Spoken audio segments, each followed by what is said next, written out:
ইউরোপের ইতিহাসের নতুন এক দৃষ্টান্ত স্থাপন করল স্লোভেনিয়া।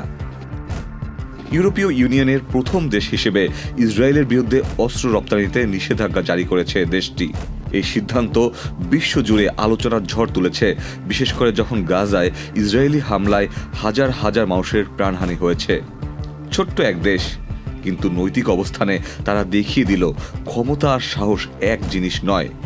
ইউরোপের অন্যান্য দেশ যেখানে নানা রাজনৈতিক চিন্তায় দ্বিধায়, স্লোভেনিয়া সেই দ্বিধা ভেঙে সরাসরি বলেছে মানবাধিকার লঙ্ঘনকারীদের পাশে তারা নেই।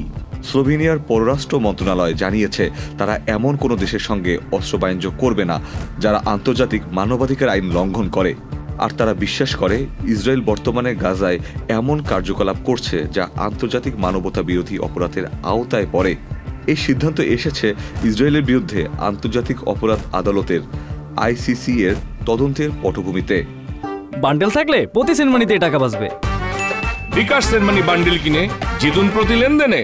ইসরায়েলের বিরুদ্ধে যে অভিযোগ উঠেছে তাতে বলা হয়েছে তারা গাজায় অতিরিক্ত শক্তি প্রয়োগ করেছে, যেখানে বেসামরিক মানুষের মৃত্যু অস্বাভাবিকভাবে বেশি। স্লোভেনিয়ার সরকার এই সিদ্ধান্ত নেয় প্রধানমন্ত্রী রবার্ট গোলেবের নেতৃত্বে। অন্যদিকে স্লোভেনিয়ার প্রেসিডেন্ট নাতাশা পির্স মুসার এর আগে ইউরোপীয় পার্লামেন্টে বলেছিলেন গাজায় যে সহিংসতা চলছে তা গণহত্যার ঝুঁকির দিকে যাচ্ছে। ইউরোপকে এখন মানবাধিকার রক্ষায় নিজেদের মুখোমুখি দাঁড় করাতে হবে। এই বক্তব্য দেশটির ভিতরেই তৈরি করেছিল শক্ত অবস্থানের একটি ভিত্তি।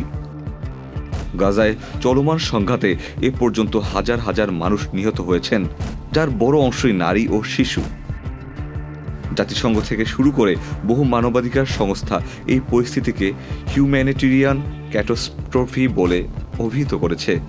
এই সিদ্ধান্ত শুধু একটি নিষেধাজ্ঞা নয়, এটি একটি বার্তা যেখানে অনেক দেশ তাদের অর্থনৈতিক ও রাজনৈতিক স্বার্থে নীরব থেকেছে, সেখানে স্লোভেনিয়া দেখিয়েছে নৈতিকতা এখনো জীবিত। Ikhtiyar Ferdous, channel I.